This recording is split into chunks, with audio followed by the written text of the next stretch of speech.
Las 8, las 7 en Canarias.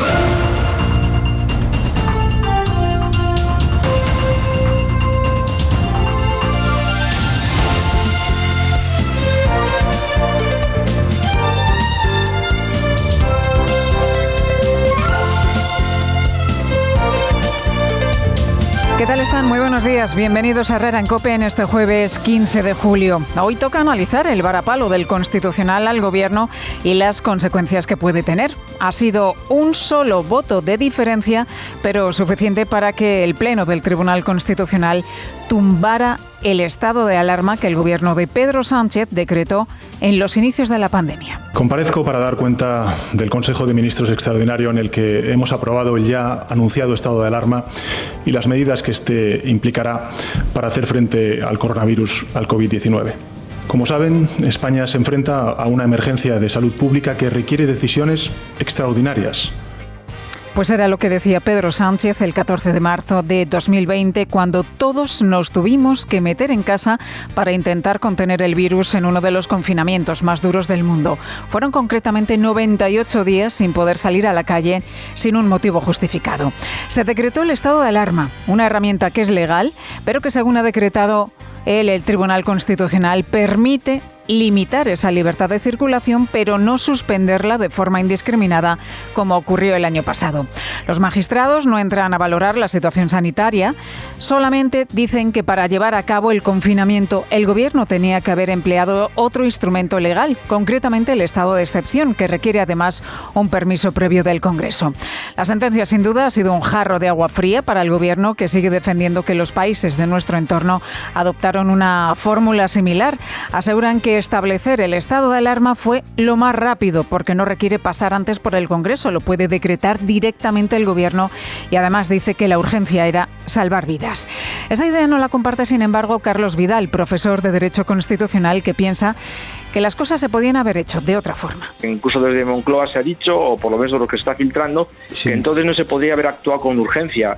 Eso no es verdad. Tú puedes declarar estado de alarma los primeros 15 días y luego declarar un estado de excepción, que es lo que yo creo que deberían haber hecho. O sea, porque al principio tú no sabes hasta dónde tienes que llegar limitando derechos. Cuando ves que la cosa se va a prolongar, entonces tienes que proponer al Congreso pedir un permiso para declarar estado de excepción.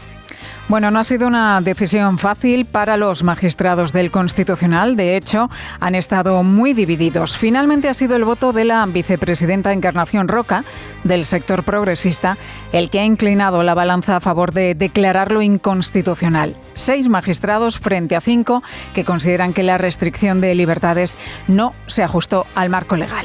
Ya ven, el Gobierno más numeroso de la historia, con mayor número de asesores, no eligió el soporte legal adecuado para poder encerrarnos en casa.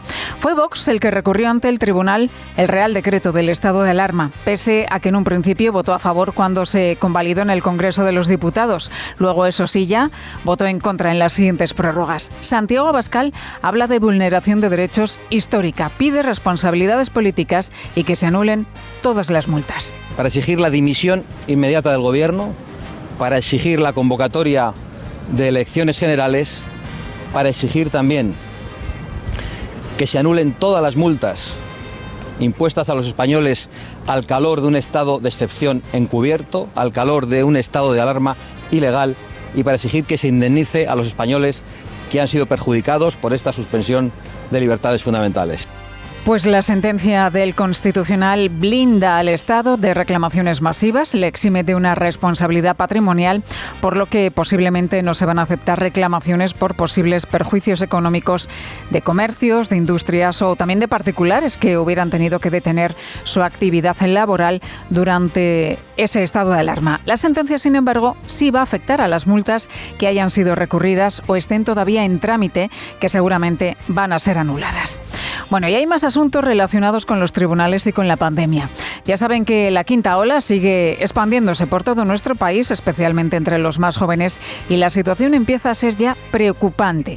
De hecho, hay epidemiólogos como Quique Bassat que creen que para poner freno a esta situación además de las vacunas, se necesitan restricciones más severas. No tenemos otro remedio que seguir vacunando al ritmo que estamos vacunando, que es muy bueno, pero en paralelo empezar a establecer medidas que limiten la posibilidad de grandes aglomeraciones, restablecer algún tipo de toque de queda en aquellas provincias que estén pasando lo peor, porque está claro que si no hacemos algo más que las vacunas, seguiremos empeorando.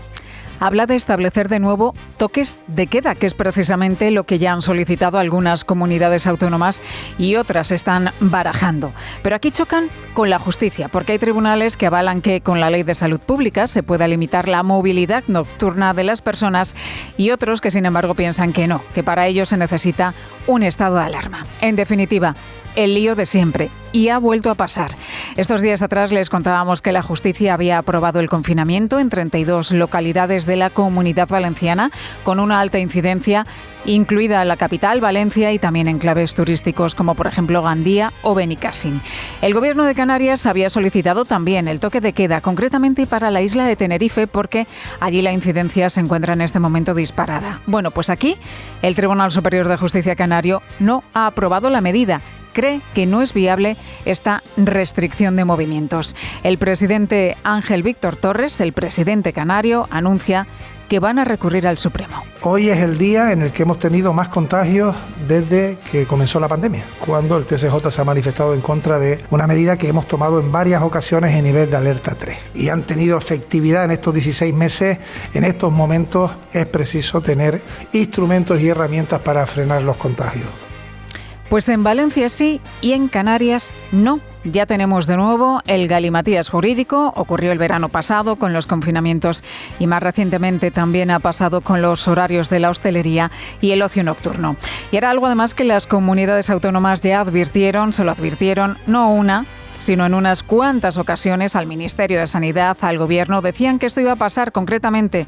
Lo dijeron en mayo, la última vez cuando decayó el segundo estado de alarma.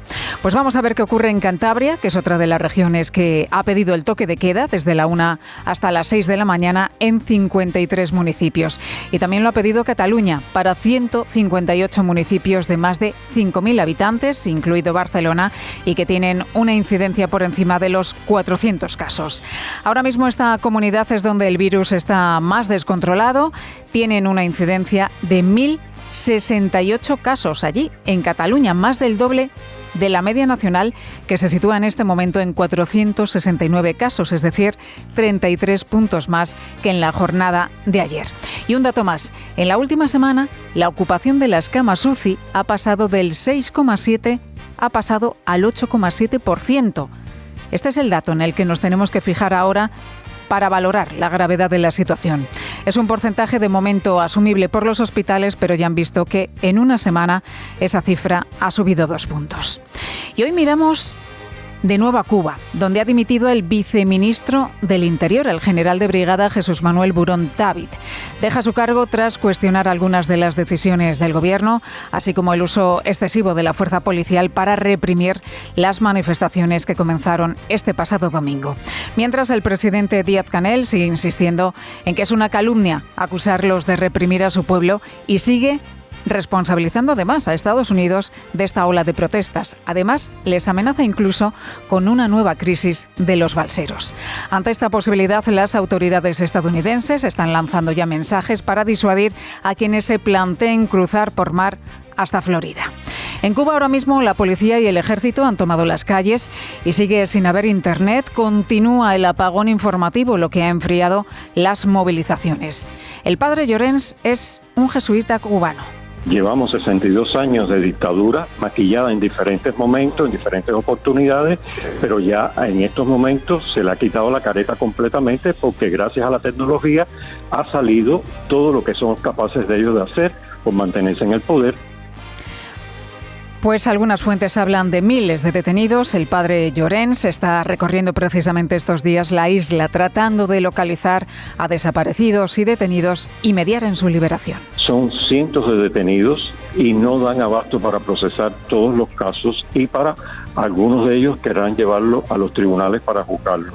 Porque si en algo son especialistas aquí en Cuba, es en fabricar delitos por la discrepancia política. Y a mí me preocupa porque hay personas que en estos momentos ya le están intentando fabricar delitos. Pues entre los arrestados ya saben que se encuentra la corresponsal de ABC, Camila Acosta.